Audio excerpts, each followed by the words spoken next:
ആണ് ഞങ്ങളുടെ മൊത്തം പറമ്പ് 48 സെന്റ് ചില്ലുവാനം. ചില്ലാനെന്ന് വെച്ചാൽ ചില്ലുവാനം വെച്ചാൽ 6 ലിങ്സ് വരും. ഇതാണ് കിഴക്കേ അതിരി. നമ്മുടെ ബാലഞ്ചന്റെ വീടിന്റെ. അതെ, അതിലേ ഒരു 20 സെന്റ് സ്ഥലം ഇങ്ങനെ അമ്മനെ പറ്റിച്ച് ചേട്ടന്മാരെ എഴുതി വാങ്ങിച്ചു. വില്ലന്മാരെ. പിന്നെ ഈ കാണുന്ന 16 സെന്റ് സ്ഥലം അച്ഛന്റെ 16 നടത്താൻ വിറ്റ് തുളച്ചി. പിന്നെ ഈ 18 സെന്റ് സ്ഥലം മൂത്ത പെങ്ങളുടെ കല്യാണത്തിന് അമ്മയെ മുറിച്ചു വെച്ചു. അത് പെങ്ങളുടെ കല്യാണത്തിനല്ലേടോ?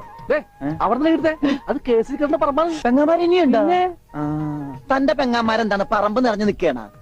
അവർക്കുള്ള വീതം പെങ്ങന്മാർക്കുള്ളത് അതവിടെ ഇരിക്കട്ടെ. പിന്നെ എനിക്കുള്ളതാണ് ഈ 8 സെന്റ്. അപ്പൊ ഒരു 6 ലിങ്സ് കാണും. 6 ലിങ്സ് വഴിക്ക് പോയില്ലേ? ഓ വഴി വഴി വഴി അത് മാറ്റി പോയി.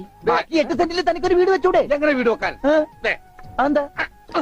എന്താ കുളം? 6 സെന്റ് കുളം അല്ലേ? അയ്യോ, കുളമാണെങ്കിൽ പിന്നെ അവിടെ എങ്ങനെയാ വീട് വെക്കണത്? കുളത്തിൽ എങ്ങനെ വീട് വെക്കുന്നത് ഞാൻ ചോദിച്ചതിനെ ചേട്ടന്മാരുടെ തല്ലി ആവശ്യത്തേക്കത്. 5 സെന്റ് ഈ കുളത്തിൽ എങ്ങനെ വീട് വെക്കണത്?